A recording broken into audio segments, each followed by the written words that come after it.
There is a bottle sitting on a shelf somewhere right now. Maybe in a hardware store you've walked past 100 times.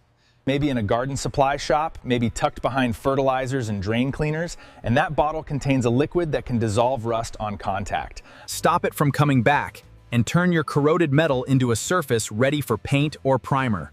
It costs less than $3. It has been used by military engineers, shipyard workers, and industrial maintenance crews for most of the 20th century.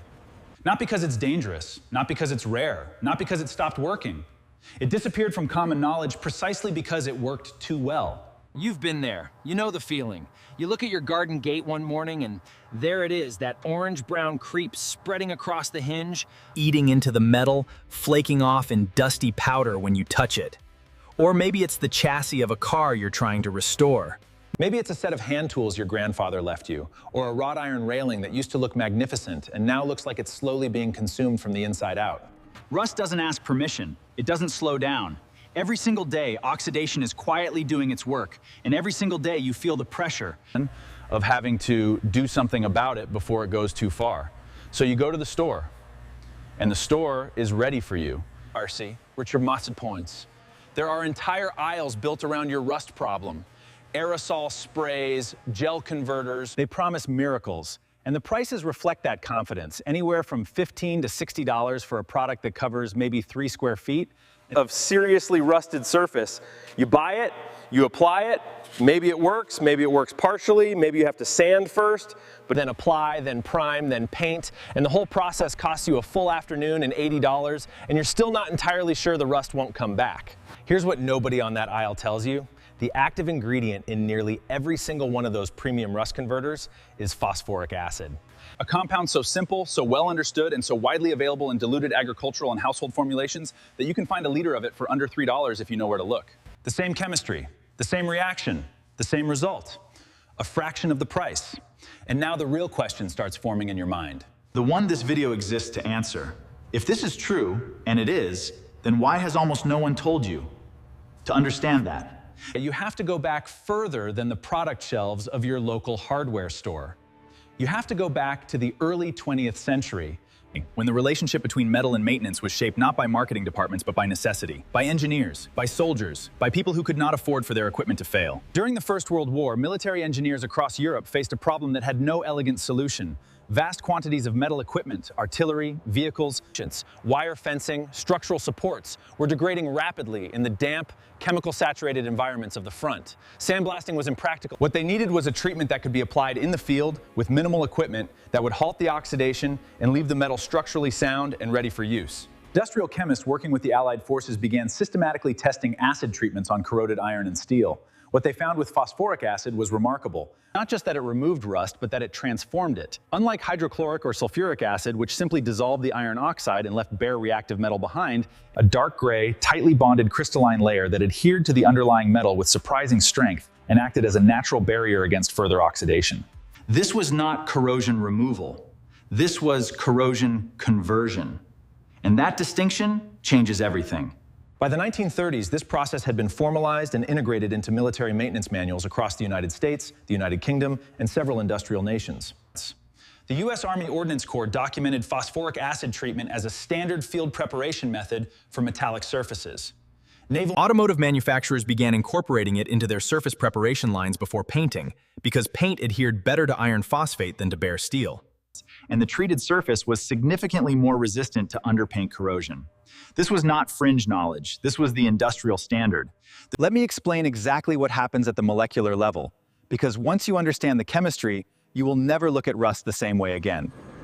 Rust, properly called iron oxide or pheoside, forms when iron atoms in the metal surface lose electrons to atmospheric oxygen in the presence of water. The iron oxide that results is structurally weak, brittle, and porous. It does not bond tightly to the underlying metal. It crumbles, it spreads. It creates new surface area for further oxidation to begin. Rust is not just a surface problem, it is a self-perpetuating process. When you apply phosphoric acid, HPO, to a rusted surface, a chemical reaction begins almost immediately. The acid reacts with the iron oxide, dissolving the weakest outer layers and simultaneously combining with the iron compounds to produce ferric phosphate, FeFPOU. This new compound is chemically stable. It does not continue to react with oxygen under normal atmospheric conditions. It bonds tightly to the steel beneath it. Under a microscope, You can see it forming a dense, fine-grained crystalline matrix that essentially seals the metal surface from the environment above it.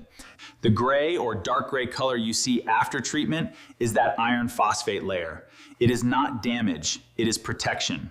And because it bonds at the molecular level to the metal itself, it creates an ideal substrate for primer and paint, far better than bare steel. and dramatically better than insufficiently treated rust. The reaction typically takes between 20 and 40 minutes on moderate rust at room temperature. On heavy corrosion, a second application may be needed. But here is what you need to understand. You do not need to sand first. You do not need to remove every trace of rust mechanically.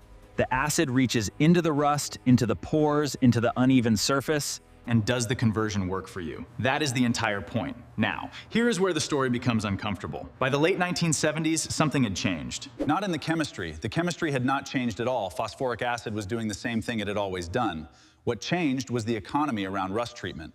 The DIY home improvement market had exploded. Millions of homeowners were now restoring vehicles, maintaining properties, caring for tools and equipment on their own. They were inexperienced, they were eager, and they were deeply susceptible to product marketing that spoke the language of simplicity and certainty. Rust converter products began appearing in retail hardware stores across the United States and Europe in the late 1970s and through the 1980s. Products like Rust-Oleum's Rust Reformer, Loctite's Naval Jelly, Corroseal, and dozens of regional and store brand variants. Most of them contained phosphoric acid as their primary active ingredient. Some added tannic acid as a secondary agent. But the core chemistry, the reaction that did the actual work, was phosphoric acid. A 500 milliliter bottle of commercial rust converter sold in 2024 at a major US hardware chain retails for between $8 and $42, depending on brand. A 1 liter bottle of food grade or agricultural phosphoric acid solution at comparable concentration costs between $2 and $4 at farm supply stores, pool supply outlets, and some home brewing suppliers. The markup on the commercial product is not paying for better chemistry. It is paying for the bottle, the label, the shelf placement, the television spot, and the marketing infrastructure that convinced an entire generation of consumers that rust treatment was a specialized technical process requiring specialized technical products. What was lost in that transition was not the chemistry itself. You can still find phosphoric acid. It is still cheap. It still works. What was lost was the cultural knowledge, the handed down, shop floor, maintenance manual understanding that this was. Before I tell you exactly how to use it, I want to be honest with you about something. Because this narrative only means something if it's built on truth, not just enthusiasm. Phosphoric acid treatment is not a complete solution for every rust situation. If the metal beneath the rust has been compromised, and if corrosion has eaten through structural thickness, if there are holes, if the iron beneath the oxide layer is itself weakened, then converting the surface rust is not going to restore structural integrity. You are treating the surface, not rebuilding the metal. For heavily corroded load-bearing structures, you need professional assessment and possible replacement. The iron phosphate layer is also not a final protective coat. It is a primer for your primer, essentially. It needs to be covered with paint or a sealant to perform long-term. Left exposed to the elements without a top coat, it will eventually begin to rehydrate and allow oxidation to resume, typically within several months. I tell you this not to undermine what you're about to learn, but because a solution that is presented honestly is a solution you can actually trust. Here is how you do it. Here is what decades of industrial use, military documentation, and surface chemistry knowledge actually look like in practice. You start with a clean rag and remove any loose, flaking rust mechanically, not to bare metal, not with power tools. Just enough to take off the material that has already lost structural contact with the surface. A wire brush, a stiff bristle brush, even a rough cloth will do this. You are not trying to remove rust. You are removing the debris of rust so the acid can make contact with the active corrosion beneath.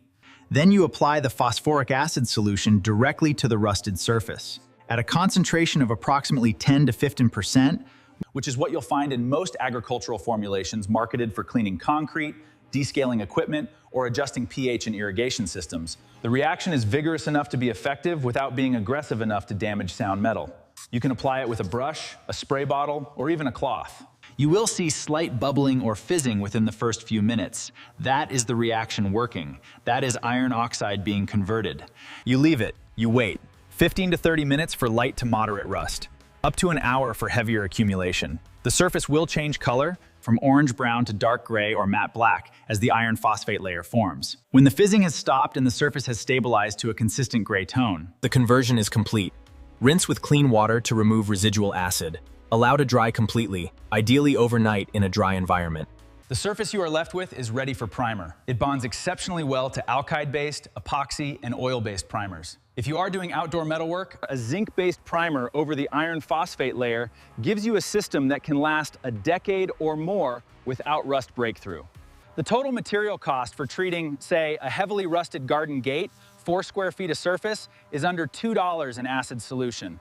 The brushes you already own. The primer costs $10. The whole job, including final paint, costs you less than $20 and a single afternoon.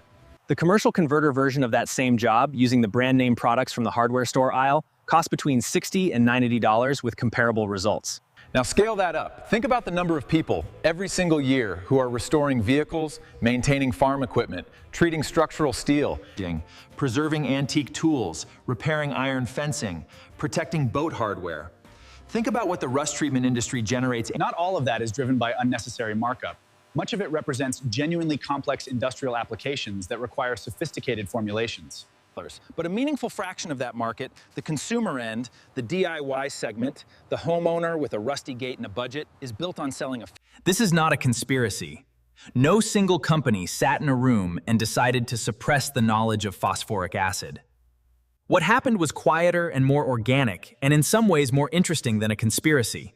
A market matured, product specialized, branding replaced institutional knowledge. The maintenance manuals stayed in military archives. The shop floor wisdom stayed with the generation that used it. And the generation that followed learned about rust treatment from hardware store displays and YouTube ads for products that cost 15 times more than they need to. What you are holding right now, this knowledge, this understanding of what is actually happening chemically when you apply an acid to iron oxide, is not a trick. It is not a hack. It is a restoration. It is the recovery of something that was known, that was taught, that was in the manuals and on the shelves and in the hands of working people for most of a century before it got replaced by a more profitable version of itself. There is something profound in that, and I don't mean that sentimentally, I mean it practically. When you understand the mechanism, you are no longer dependent on the label. You are not standing in the store wondering which brand is better, whether the gel is worth more than the spray, whether the advanced formula is meaningfully different from the standard one. You know what the active ingredient is, you know what concentration works, you know what to look for and where to find it. You are working from knowledge, not from packaging. That is what this video is actually about. Not just rust, not just phosphoric acid. It is about the gap between what industrial science has known for 100 years and what the average person has been sold instead. It is about the difference between a solution and a product. It is about understanding that the chemistry underlying most of what you buy at the hardware store is older, simpler, and more accessible than the industry has any incentive to tell you. Your grandfather's generation knew this. The engineers who maintained military vehicles in the Pacific Theater in 1943 knew this. The shipyard workers who kept naval vessels operational through the Cold War knew this. Somewhere along the way, that knowledge became invisible, not because it stopped being true, but because invisible knowledge is more profitable than knowledge that empowers you to solve your own problem for $3. You know it now. That rusted gate, that corroded tool, that flaking chassis, they are not waiting for an expensive solution. They never were. They were waiting for a bottle of phosphoric acid, a brush, 20 minutes, and someone who understood what was actually happening between the chemistry and the metal. Go find the bottle, read the label, look for phosphoric acid at 10% or higher. It will be in the pool section, the agriculture aisle, the descaling products. Apply it, watch the gray form, watch the rust stop, and remember that you did not need $40 to do this. You never did.